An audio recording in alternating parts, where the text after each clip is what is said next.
Hi, this is Harish here. Welcome to DB2 LUW Tips and Tricks video tutorial part 28. In this video tutorial, I'm going to talk about how to avoid non-logged operations in a database. This slide talks about the scenario and the solution.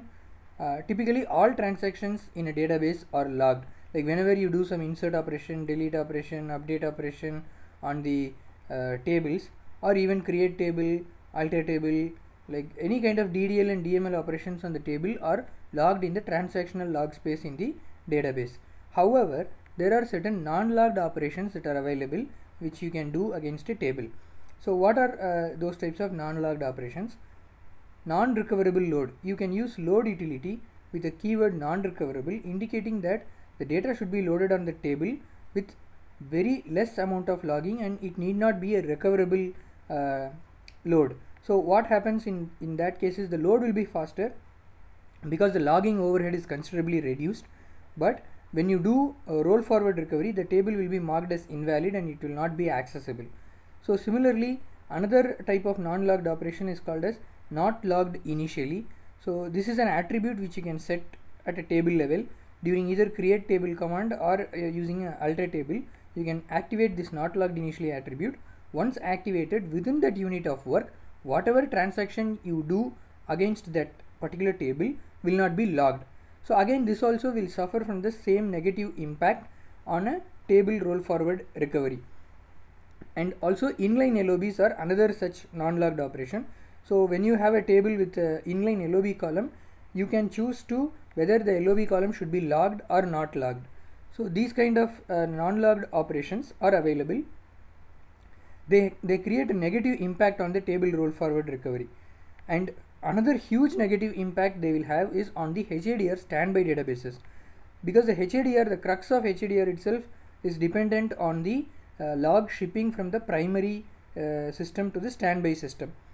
So when such a thing occurs, and in such a system, if you have non-recoverable load kind of operation done on the primary, then it cannot be replicated on the standby database.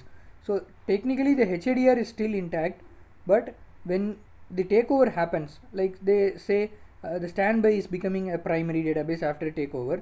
So during that time you will see that that particular table which has occurred non-logged operations, those tables will not be accessible. So technically HADR is there, but functionally we will be having some tables missing data, right? Some tables inaccessible itself. So we have to avoid or block these non-logged operations in a database. So what is the best way to do it? What is the solution? It's very simple. There is a dbcfg parameter blocked non-logged. We can just set it to yes. That's all. So once it is set to yes, all non-logged operations will be blocked. We'll just look at a few examples now. So here actually there is a database, test database, which is already there. Okay, I'm just connecting to the test database. I'm selecting what are all the existing records in table t underscore tab, and I'm loading. So this is like initially the database is without any blocked non-log setting, which means like blocked non-log is no initially. Okay, so I'm selecting the table, I'm doing a load from that particular I'm doing load into that table, insert into t underscore tab, and look at I'm using the keyword non-recoverable. Then after the load I'm selecting the data, then I'm altering table C with activate not logged initially attribute. Then I'm inserting few values into that, then I'm committing the transaction, then I'm selecting the records from table C. So let me just run this quickly. So connecting to test is going on. Select star from tab. So 10 records are there in t underscore tab, and the load utility has completed. So it has loaded another 10 records, 20 records. The activate not logged initially is also done. Okay, completed successfully. Then the insert into table C is also completed. Commit is completed. So as you can see, table C has got the inserted record. So what we are demonstrating here is in a normal database, the load with non-recoverable is working fine. Okay, it did not give any errors, and activate not logged initially attribute also was successfully run, so without any errors.